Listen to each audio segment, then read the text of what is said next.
Hi and welcome to the Zero Fox Club podcast, hosted by myself, Katie, and Linda. I'm Linda, and for over 30 years I've been living with no hair. I'm Katie and I live with metastatic breast cancer, and I am learning to live with one boob. Between us, we've let go of other people's opinions and put our own selves first. Join us each week for a boost of confidence, empowerment and motivation to put on your crown and remember who the fuck you are. Welcome. Hello. Podcast number 3. Mad. Madness, isn't it? And obviously, since the last time we spoke, a few things have happened. Nice little breakaway. Oh my Lord, honestly, it was so lovely. Yeah. It was so nice. It was like a retreat. We had like no alcohol. We went to bed early, woke up early, just spent loads of time around the pool. I've fallen in love with reading again. Read so many books. Well, yeah, that's my ideal girls' holiday now. it was isn't it? amazing. Early nights, long days, lying reading, Yeah. good food. Yeah. Yeah, Yeah, that was it. Like it was the food was kind of like a Mediterranean diet. So a lot of, meat, fish, vegetables, salads, real lovely fresh fruit. Yeah. It was just lovely. So you probably came back feeling like, because I know normally when you go on holiday, you come back thinking, I need another holiday. I need a couple of days to get myself sorted. So I was going to say, you probably came back feeling really relaxed, but of course you have this black cloud hanging over you. Yeah, I really. mean, while I was away, I was fine. So for those of you that don't know, I had my brain scan. I have scans every 3 months, and I had my brain scan just before I left. And so while I was away, it was fine because I kind of could switch off. Whenever I'm away, I feel like I'm in my own little bubble. So cancer doesn't exist when I'm away, so it's fine. Then as soon as I was back, we landed late back on the Friday. The flight was delayed a bit. And then I was due to have my body scan on the Saturday, but I had to cancel it because I wasn't feeling very well. So I had to cancel it. And now it's been rebooked for next week. So yeah, it was kind of like coming straight back and having to, I guess, Back to reality. Yeah, face with it all the again. lovely British weather as well. Yeah, bloody freezing, isn't it? It was 31 degrees over there. Nothing worse than getting off a plane from coming back from somewhere really hot. And it was 1:30 in the morning. It was absolutely freezing. Yeah. Although Dan picked us up and he did bring blankets, bless his heart, because he was like, you're going to be freezing. You're going to be so cold. And we were. So I'm assuming then you didn't, because you said you're getting results, but then the full body scan isn't included in those results. Is that going to be another result that you're going to have to wait for? Yeah, so they like to do it so that I have them both together, because depending on the results of either one will depend on what kind of treatment, if whatever treatments are available, etc. It's all different depending on whether my body's clear or not. So they do prefer to do it together, but obviously because I had to cancel it, they've had to just get me in when they can next get me in, and it's not for a while. And I struggle so much when I'm waiting for results. A lot of patients feel the same. Just that fear of what's coming. And to be honest, it kind of feels like it hits you all over again, because you get the 3 months in between where you can kind of put it, you don't forget about it obviously, but you put it in a box and you crack on with life, which is amazing that I have the opportunity that I can do that, or have had. But then when it's kind of, you've had your scan, then you're waiting for the results, they're coming, the reality of the whole situation kind of hits you all over again, because you know that whatever happens from these results, if it's good, fabulous. If it's not, you're kind of faced with your mortality again. It brings up everything all over again. And I know on your live, on one of your Insta stories yesterday, you said that for you it feels harder because you've actually never had a good result from these scans. So that just must make it more dread. Yeah. So I had when I had my brain surgery. Sorry, my eye. When I had my brain surgery, I had an early scan, and that one was clear. And to be honest, you just had surgery and they've just removed it, so you kind of expect it to be. And the relief, the physical relief on your body is insane. And then you have what I call satellite scans. So you have them every 3 months, and then they decide, obviously, if you've had progression, you're stable, or if you're still clear.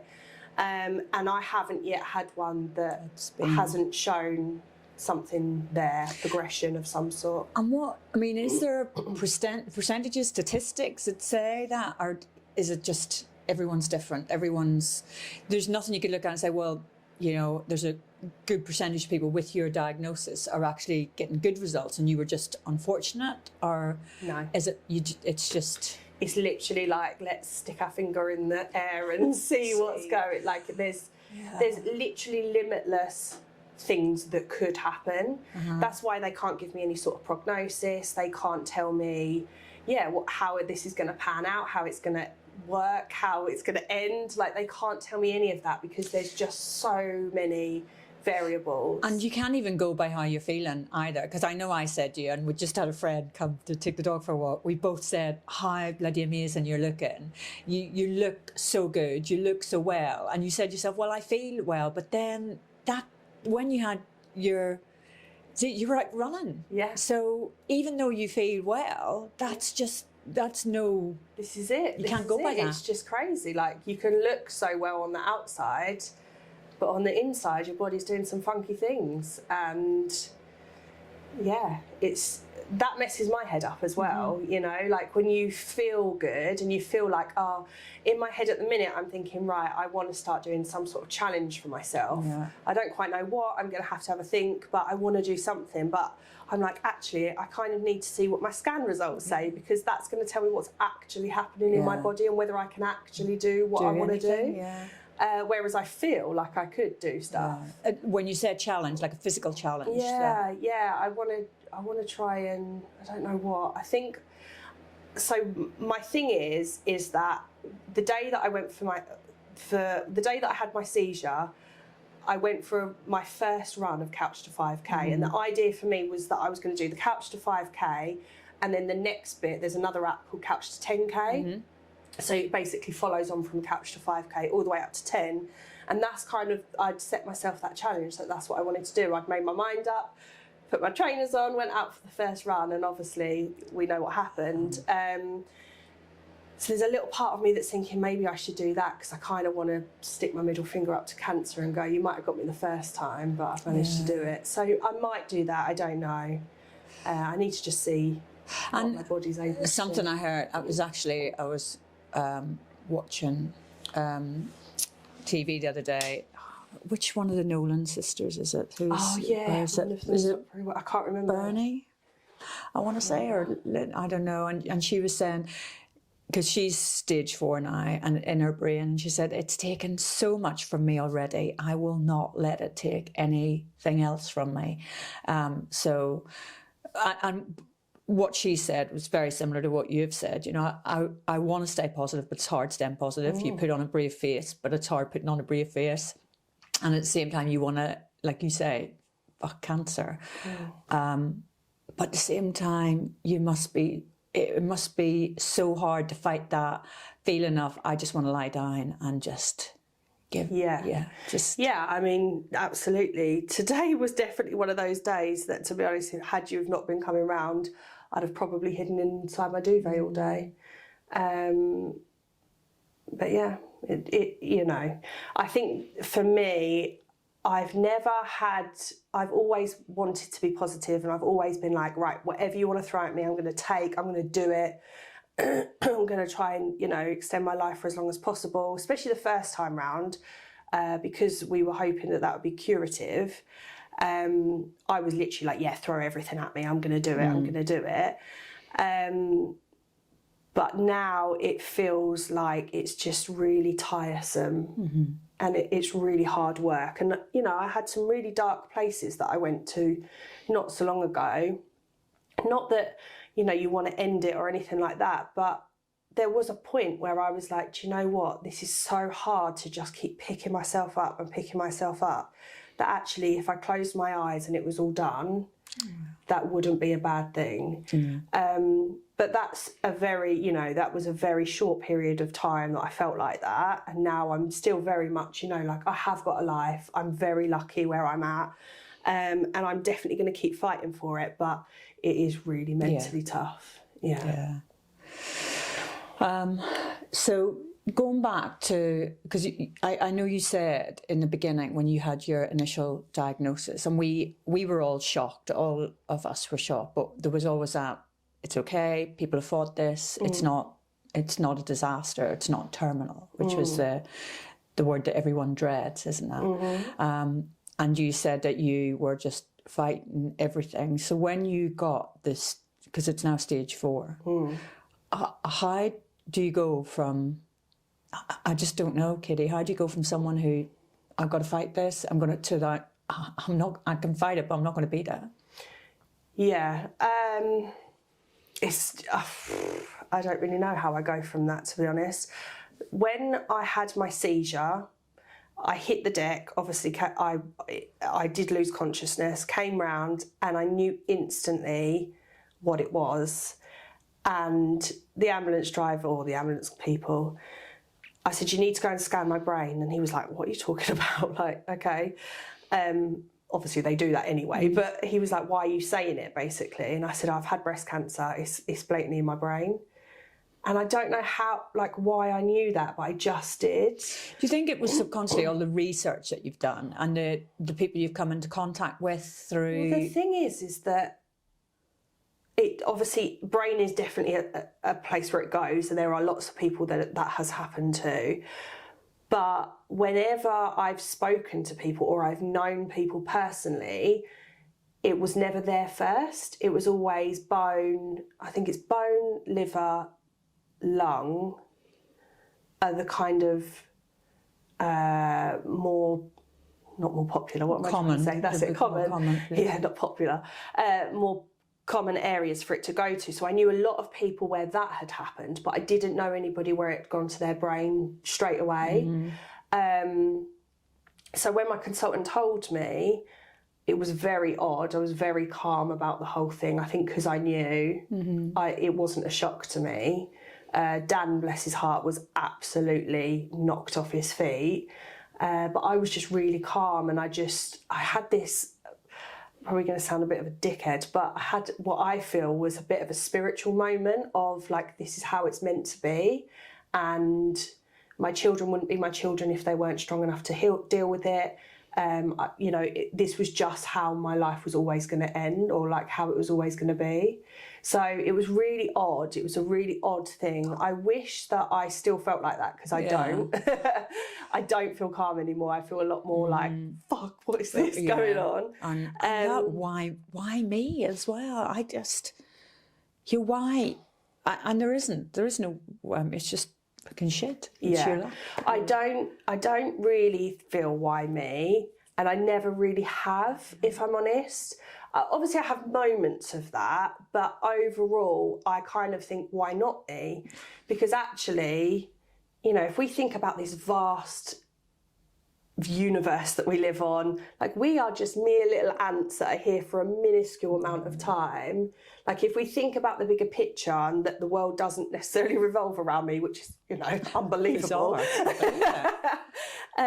Actually, why not me? Because it could be any of us. Yeah. Unfortunately, it's and I guess that's a really positive way of looking at it, because I guess when you go down the why me route, it can take you into some. And like I say, definitely have those moments. I'm not sitting here pretending that I don't, because sometimes it just feels really horrible, really hard, really shit, and really fucking scary, to be honest. And obviously hard for you, but as you mentioned, for Dan and the kids, how much do the kids know, Katie? So the kids know that I've had and cancer. Just remind, how old are, because they're very young. Yeah, so Bessie is 7 and Freddie is 9. They know that I have cancer, and they know that it's probably going to keep coming back.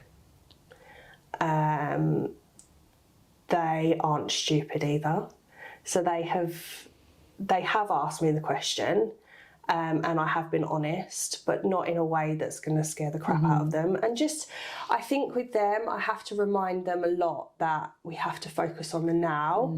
Our world isn't set up for that. Our world is very like, future. Focus on what you're going to do in the future and who you're going to be and what are your 5-year plans, what are your 10-year plans. And all of a sudden, I can't live like that. And I'm having to try and teach them not to live like that as well. We have to kind of, let's just come back to now and how are we today? Today we're all good.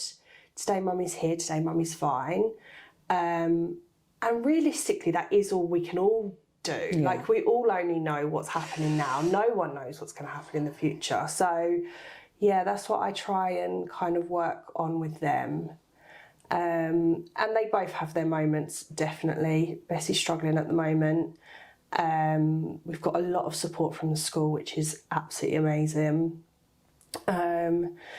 We've got, Macmillan of supporting them. They've got a play therapist at school, things like that. So, yeah, they're getting support. And, yeah, it's really, really hard for them. Bless them. When I went away, they really struggled with me going away for a week. Well, for 5 days. Yeah. And obviously that brings along a whole load of mum guilt as well. Like, you know, should I be going away? Should I be leaving them? But at the end of the day, I want to teach them as well that no matter what's going on, they've still got to look after themselves. And for me, my mental health this week that I've been away has done me a power of good. Yeah. So. And do you think, because they are very intuitive kids, can they see the moments that you are, mummy needs some space, or mummy, has more energy today, we can do stuff, but can they read it now, or are they? Yeah, I think so. So because I'm waiting for results, I don't sleep very well. I struggle so much with my sleep anyway. But whenever something's coming up, I really struggle. And so the mornings when I'm not up helping Dan with the kids, getting them ready for school and getting them out the door, they kind of are a bit like, oh, is mummy okay? I think they kind of know then. And also, I'm not superhuman. I have times where I lose it because I'm stressed out or worried myself, and they'll do something that just drives me bats. Because while all this is going on, you've still got to run a house. You've still got to be a mum. You've still got to remember their lunches and do the shopping list. We were just talking about this earlier, the invisible load that all mums have when they're trying to organise everything. And you said yourself, I may not be physically busy, but my God, your brain is just full of things that you have to do. And you've still got all this going on top of what you're dealing with. Yeah. However, what I would say as well, that is hard for any woman in whatever situation. We have to bloody remember everything, don't we? Bessie's got brownies and I've got to remember what I've got to have for that. And Freddie's got cubs and I've got to remember everything for that. And then all the million different emails you get every day from school with all the different things on there. Plus, like you say, the shopping list, everything else. So everyone has that anyway. But when I was poorly the first time, so when I had chemo the first time, I remember just being so ill in bed that I just craved that. I wanted that burden back. I was like, I just want to be able to go and do the school run and worry about the food shop. Oh, the small things that used to stress you out, and you think, I'll take that. I'll take that. Yeah. Because you do miss those day-to-day things that we all complain about when you can't do them. Yeah. Suddenly they're all you can think about. Yeah, exactly that. Yeah. So obviously you've just found out results day's tomorrow. Yeah. And like anyone waiting for results, it's like it can be scary, but for you, this is completely life-changing. Has your brain gone to 2 scenarios? Have you absolutely looked it through? Have you talked it over with Dan? What's the worst case scenario, the best case scenario? I haven't really talked it through with Dan, to be honest. It's more kind of, I sit there and think, okay. Do you have to prepare I'm guessing you have to prepare yourself for the worst. So this is the thing, is that last time I felt absolutely fine, as we've already said.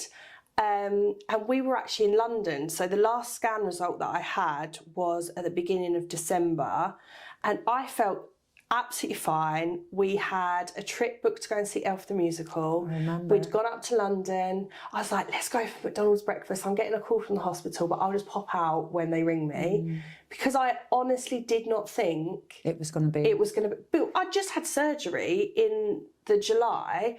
My early scan had been clear, so I was like, well, they've taken it out. Like, I'm going to at least cracking have another on my 3 life now. months, Yeah, surely. Like, law of averages. Yeah, exactly. So I was just like, it's going to be fine. Obviously, it wasn't. And that knocked me completely. It actually took me, I would say, over a month just to get over the shock and kind of get my head back into any sort of normal place. It really got me. Plus, obviously, then I had to have treatment and then deal with the side effects of that and all that fun stuff. So yeah, I am trying not to think that it's going to be okay. But again, I feel fine, so it's really hard to think that there's something. I have had some weird headaches. And so I did push for my scan to be a bit earlier, which is why it has been a bit earlier. It wasn't due until next week. And are those headaches still? Well, no, they've gone. But yeah. You can question anything. It could have been just something you drank that didn't agree with you. It could have been something you ate, or laundry detergent, something that gives you a headache. Yeah. But for you, you've got to... And you just straight away go down that headspace. I had these 2 kind of days where I was having like shooting pains in my head, and I thought, oh, I've never had a headache like this before. So that's why I kind of then lost my head a bit and was like ringing my team going, oh my God, I'm having these weird headaches. What do I do? And they were like, we think it's fine, but we'll bring your scans forward because there was only a couple of weeks earlier anyway.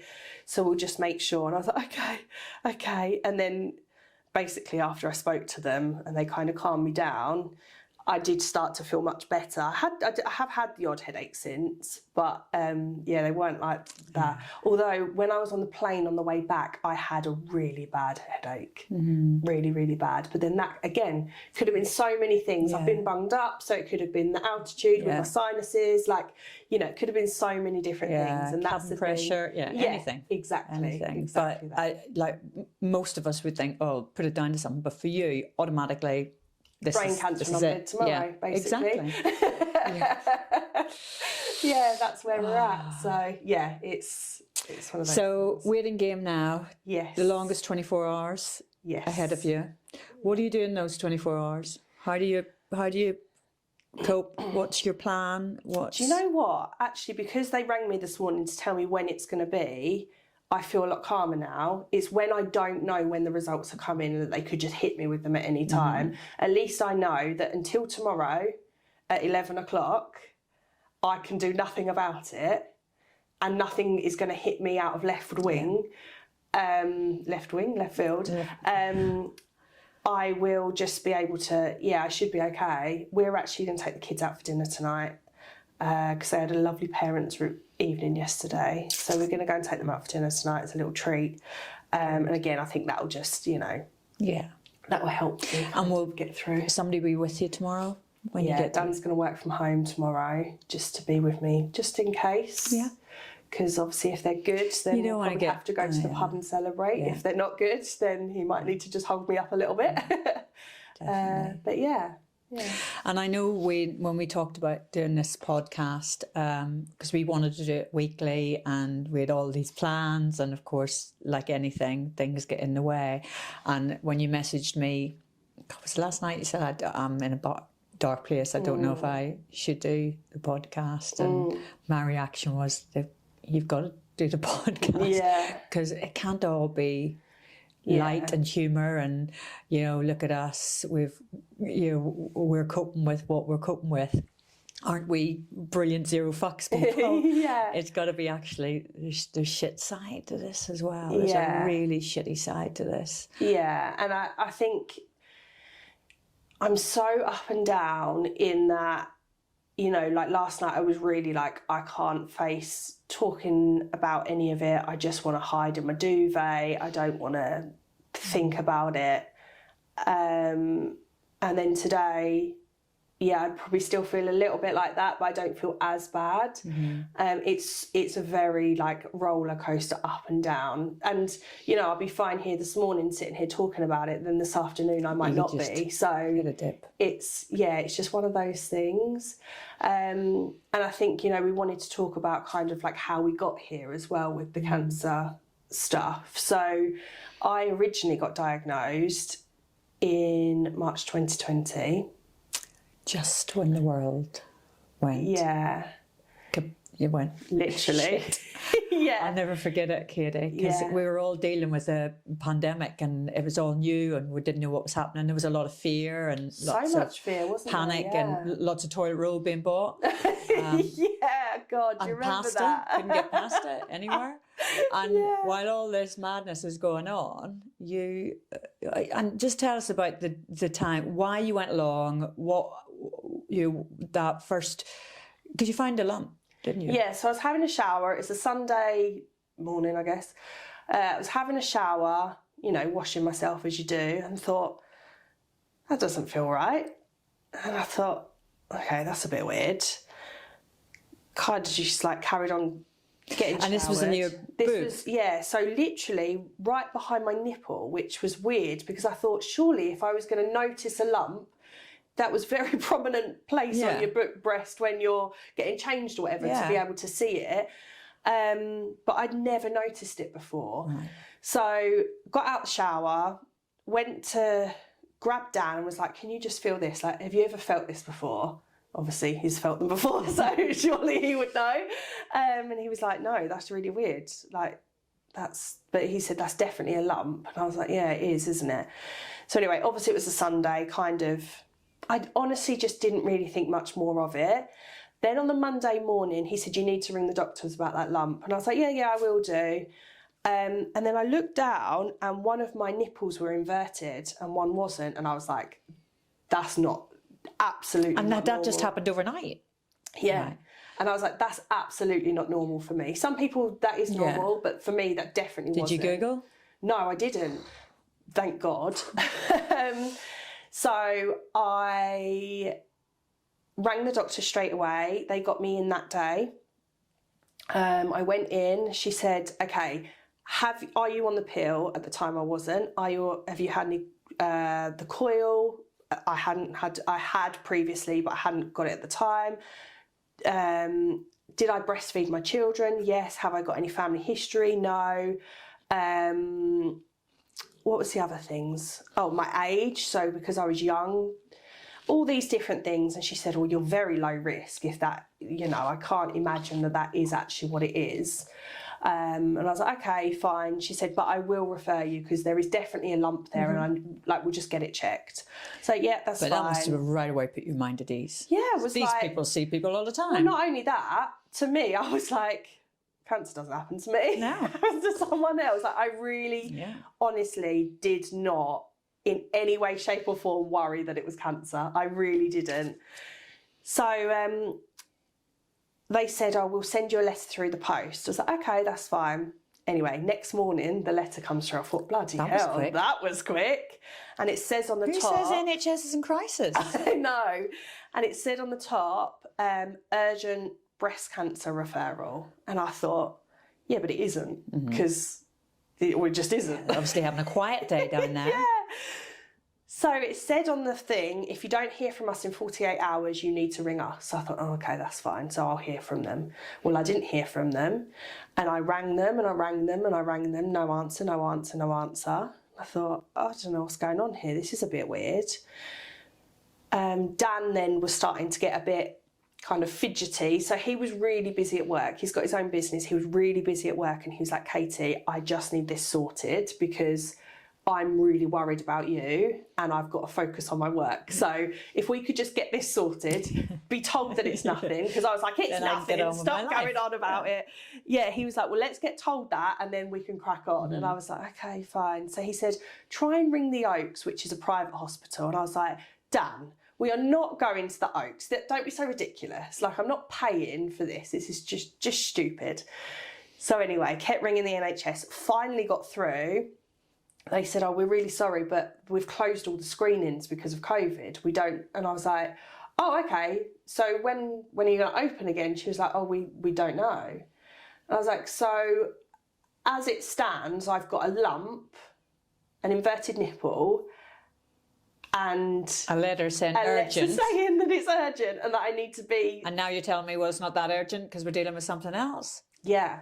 So because of COVID, they closed all of the things, and there's a 2-week pathway, so everybody should be seen within 2 weeks. And I was like, so you're just going to let me sit here freaking out now? Well, I wasn't freaking out, Yeah, but obviously but I was. it's still a bit... Yeah, it was then starting to kind of go into my mind. Especially when you knew Dan was busy at work, you just wanted to put it to bed, don't you? Exactly. So Dan said, right, we're going to the Oaks, that's it. And I was like, oh my God, this is £600 to go and get scanned. And I was like, Dan, that would pay for one of us to go on like a decent holiday. Yeah. So anyway, he was like, I don't care, we need to get it done. So we went in there. This was on the Thursday. Went in, we rang them Thursday morning, got an appointment Thursday afternoon, private for you, isn't it? So we went in there and met a lovely guy, a consultant at the hospital, because obviously they work for the NHS as well as private, don't they? He felt it and said, okay, we need to go and do a ultrasound. Went and did an ultrasound, and then he kind of like sat on the bed afterwards and like looked at us. Meanwhile, he'd whispered something to the, what, I don't know what they're called. Sonographer, sonographer, I think. Yeah. I get so confused. Ultrasound operator. The ultrasound person. They were kind of whispering with each other, and that's when I kind of was like, oh, what are they talking about? So he said, we found 3 lumps. I was like, right. He said 2 of them are most definitely cysts, absolutely nothing to worry about. They're really smooth, they're squishy. He said, but we have found another one and we don't know what it is. He didn't scare me, but I can't for the life of me remember the word that he used, but he used a word to describe the lump that was in there. Now that's when I did go home and had a little Google, and it might as well have flashed up, you've got breast cancer. But again, I can't believe how naive and ridiculous I was at that time. No, anyone would be the same. It's not going to happen to me. Yeah, I just was like, it's not that. It's just not. It could be anything else, but... It's just not. It's not happening to me. Yeah. So he said, luckily he had a clinic so because I was already in the NHS pathway, they could kind of move me along a bit. Good. So where I'd been to the Oaks and had that private scan done, he could then move me along past that to a biopsy. So that's what he did. And luckily he had a clinic the next day. So on the Friday, he then said, I'm going to ring you. I need you to come in Friday at the end of clinic. We'll biopsy it to see what it is. And I was like, okay, yeah, that's fine. So I went home. That was that. Went in then on the Friday, and he said, there was a lady then that was doing another ultrasound, and then was also doing the biopsy. So a biopsy is basically, it's like a gun thing that they shoot into the tumour, and it pulls out cells, and they also put in like a tiny little metal tag, so that when you then next get scanned, if the tag has moved, or they can definitely see whether the tumour's got bigger or not. Is it painful? Is it? Yeah, my whole boob came up in a massive bruise. Because it was right at the nipple as well. Yeah, so it was like right behind the nipple, yeah, so a massive bruise all over my boob. It was literally black and blue. And then she said, oh, did he talk to you about your armpit? And I was like, what do you mean about my armpit? I was like, no, he didn't mention anything. She said, oh, there's a little bit of a swell in there. And I was like, right. Thinking, again, so naive. I've never been around cancer. I just didn't know anything about it. So when she said about my armpit, I just was like, no, I don't know what you're talking about type of thing. Now I understand it means the lymph nodes. And she said, oh, we need to try and biopsy that as well because they look a bit inflamed. And I thought, oh, okay. So she tried to get that probably 3 times, but just couldn't get it, because obviously they're like millimetres big. So she just couldn't get it. She's like, and that was really painful. She said, I'm not going to keep trying, we'll just leave that. And I kind of was like, I had Dan sitting next to me and I was like holding his hand, and I just turned around to her and I was like, do I need to be worried about this? She said, are you asking me if I think this is cancer? And I was like, yeah. And she just literally put everything down, and she come round and she just went, I think it is cancer. And I literally looked at Dan and just thought, what the fuck? Like, I just could not believe it. And I just remember laying there while she was then, I had to have like stitches where they'd obviously gone in. And I just remember laying there and just tears were just falling down my eyes. And I just thought, I just can't believe I've just been told this. So then after that, you get taken into a little room, and the same consultant that I'd seen at the Oaks came in, and he said, look, we're not allowed to tell you, because we haven't had the biopsy back, we can't tell you 100% if it is or not. He said, but we've got 3 consultants here. We do this all day, every day, and we would never tell you if we didn't think it was. But we know that that's breast cancer. And he said, if that biopsy comes back that it isn't, we're going to biopsy you again because we know that that's basically what it is. So I was just like, and they say to you, like, the world stops, but it didn't. The world just kept turning, and I was just standing there like, stopped. What the absolute hell? And obviously it was COVID, so then I couldn't even be with people. Your friends. I had to tell my dad over FaceTime. Like, how fucking shite is that? Not even to be able to give him a hug, because at the time, again, because of the COVID thing, obviously none of us kind of knew what was going on, and I knew that I would obviously going to need to then have treatment. They were like, you cannot get COVID. You've got to be really careful. And my dad was working at the time, and we were like, I can't see you, Dad. I can't cuddle you because you're working. If you've got it and you give it to me, that could really affect my treatment. That could then affect everything else. And they did say to me, at the time, we think that. No, so that was that. Then they then also did a PET CT scan, so like a full body scan to see if it had gone anywhere else, and it hadn't. It was in my lymph node, so they diagnosed me with stage 3, grade 3 breast cancer, triple positive. So that means that it's receptive to hormones. Hormones feed it, basically. There's another protein called HER2, and again, that's kind of, it coats the cells, makes it more aggressive and spread quicker. But the good news with that is that they've got a lot more treatments for HER2. And so, yeah. So just to get this right, because stage 1 is recover. So you went straight to stage 3, which is, oh, well done you, Katie. Straight to stage 3, aren't you clever? But in actual fact, stage 1, stage 2, stage 3, what's the difference in prognosis? Yeah, so stage 1 is the earliest that you catch it, basically. And that tends to be a small lump and no lymph node involvement. Stage 2 tends to be a bigger lump or with lymph node involvement. And stage 3 obviously goes bigger lump, more lymph nodes, etc. So I was already at kind of the higher end of the curative stages. So they aim to cure for stage 1, 2 and 3. Had it have spread anywhere else in my body, I would have automatically been stage 4. But at that point, I was stage 3. And I tell you what, waiting for that call was really tough. It was like, am I going to be at stage 3 or am I going to be at stage 4? That was really hard one, because I was like, this is either I'm aiming to cure or I'm terminal. So crap. So yeah, that's kind of how it all happened. When I first got my diagnosis, I went on to have chemo, which is obviously when I lost my hair and we were the 2 baldies. I had, so 6 rounds of chemo, a mastectomy, so obviously flat one side. They couldn't do reconstruction due to COVID. Then I also had 15 rounds of radiotherapy, which, typical me. I'm not very good with anything like the sun, for example. In the sun, I'll burn really quick.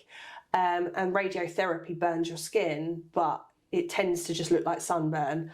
Oh no, not for me. I had literally blisters. It was like pure flesh was just coming off. It was horrendous.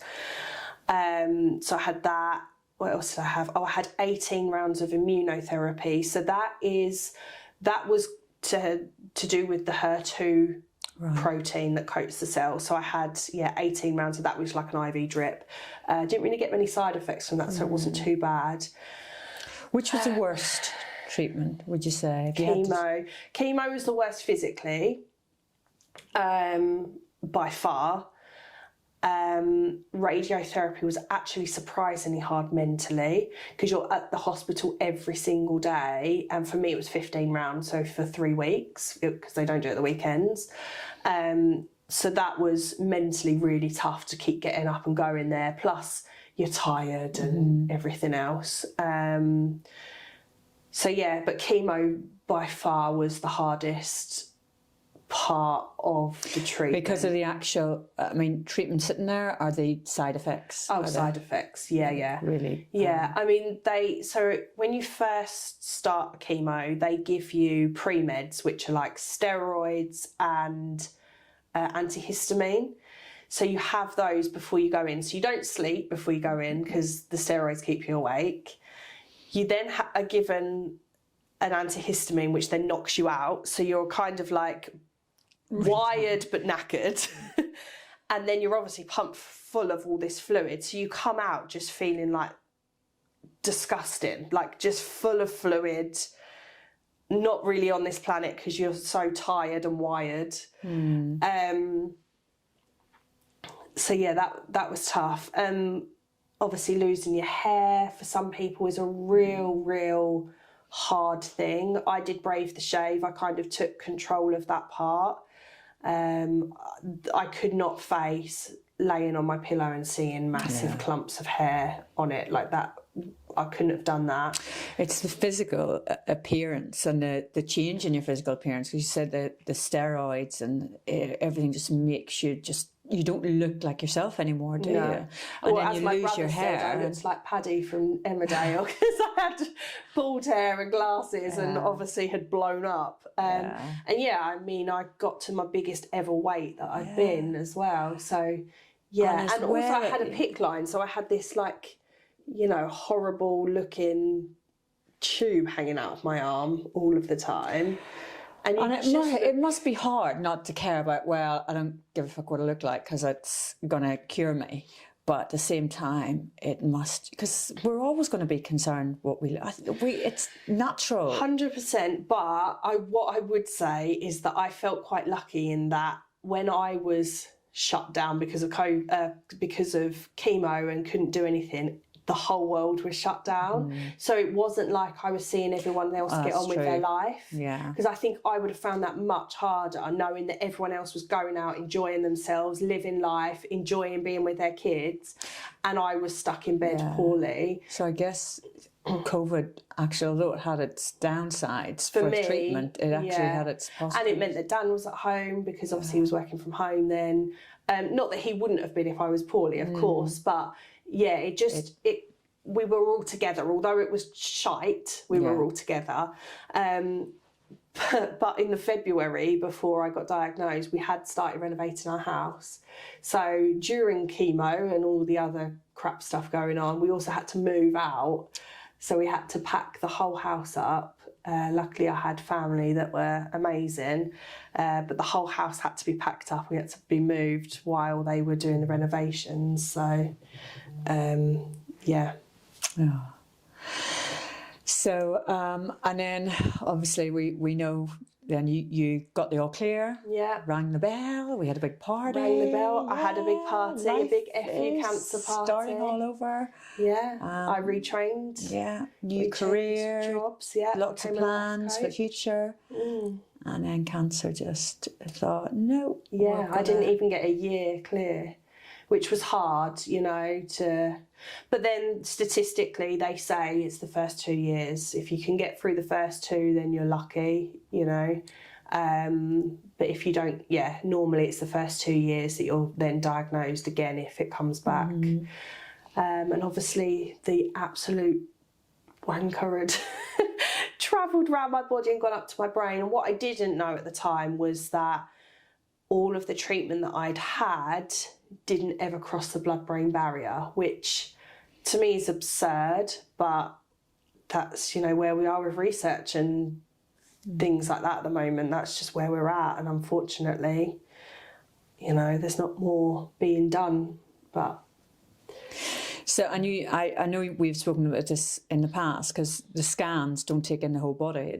A full body scan is just basically from your neck down. So it wouldn't even... Is that because of the side effects of scanning the brain? Is it more harmful to scan the brain, or do they just not? I think quite a lot of it's to do with money, if I'm honest. I think, most things to do with the NHS is to do with money. I don't diss the NHS, because they have been absolutely incredible for me.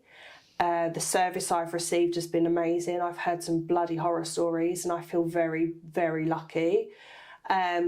But at the end of the day, they only have so much funding, and they have to choose where it goes. And, it's not a limitless pot of money. So everything is down to money, even to the point of cancer drugs. They've got is it NICE or NICE? They are kind of holding the purse strings, and the NHS are trying to negotiate prices, and it's when you get down to it, especially for me now, there's not many chemos that do cross the blood-brain barrier. So the ones that do, I can't have unless I have cancer in my body as well. So I'm kind of sitting at a place that if I have a tumour that grows in my brain and it's not at a place they can zap with radiotherapy, I would then need chemo. But if my body hasn't got any cancer in it, they won't give me the chemo. No, and again, all based around money. And that's a really hard pill to swallow. And it's not like you can go, right, well, we'll pay for it ourselves. Yeah. It's hundreds of thousands of pounds, and I would need it every, it's a lot, it's so much money. And you said there's not a lot of money around, especially at the moment, because I found out at the end of last year, just from speaking to other people with alopecia, that I could actually get a prescription for wigs, which I never knew in 30 years of having alopecia. Wow. That there was, I just always assumed I had to buy my own. So they said, you've got to go through your doctor and get an appointment with a dermatologist. So I asked for an appointment. I'm still waiting. No way. And the average wait to see a dermatologist in Essex is 18 months. Jesus. Now, I'm fine with it, because I know my hair's not going anywhere. My hair's already gone. It might come back. But I just think for somebody who's newly diagnosed, who finds that first ball patch and panics and sees their doctor, they have to wait 18 months to find out what the hell's going on. And there is treatment that you can get early on, but in 18 months, that window's gone. Yeah. But then, you got to look at it. Well, is it life-threatening? No, it's cosmetic, which is why even if you've got medical health, private medical insurance, Bupa won't cover you, because it's cosmetic. It's not deemed medical. The thing is, it might be classed as cosmetic, but the mental impact that it has on people. Exactly, and crazy. The suicide rate, especially in young men with alopecia, is so high. And, there's cases of lots of people who've taken their own life because they just can't cope. There's a case recently, a A&E doctor, female doctor, just couldn't cope with being bald. So took her own life. So, it is the mental side of it. But it is, and unfortunately that's just the world we're living in at the moment. It's just there's just not enough money, and thank God people who do need treatment with cancer, the research has come on so much. Yeah, and that's, the you know, we treatment have to is hold on to better, that. We yeah. have to hold on to the fact that, you know, they are researching all the time. They are bringing out new drugs all the time. You know, they have to go through so many trials and tests and different things to see, you know, if they can be allowed on the, not curriculum, On the NHS, basically. So yeah, you can tell when I'm like stressed about stuff because my brain doesn't work. Like I'm just like, that's me every day. I'm like, I can't think of Constantly words. trying to think of words. I'm blaming mine on menopause. Well, it could be that as well. could So be. yeah, because that's the other thing. So even though so like active treatment finished in August 21, I was put on Zoladex and tamoxifen, both of which, because of my cancer being hormone receptive, is to basically shut down my ovaries. So I was then put in a forced medical menopause. Within a few days I was in the menopause, which is just insane. And how old were you then? 32. Jesus. Is when 32. Right. Maybe 33. Either way. Young. Too young to be And through the menopause. to be honest, you know, I feel so lucky that I had my children when I had my children, because there's so many women out there that then don't have that chance because of, you know, being put on things like this. So, yeah. So, yeah, tomorrow is D-Day. We'll see what happens for the next 3 months. Yes. Everyone keep your fingers crossed for me. Yeah. It'll be, I know it's hard for you, but it's going to be hard for your friends as well to wait and hear that news. And I know you'll let us all know as soon as you get it. Keep us updated. And the next time we're doing this podcast, we'll definitely know the answer. And we'll hopefully be making plans and we'll be booking holidays. Absolutely. Yeah. That'll be the first thing. I did say that to Dan, actually. I was like, if this comes back okay, we're going on holiday. And he was like, okay, no problem. Yeah, fine. Right, okay then. Right, that's so, another one done. Yes, have a good week. Yeah, you too. And we'll speak to you later. Oh, I did want some milliner, and I thought I could pick up every crunch.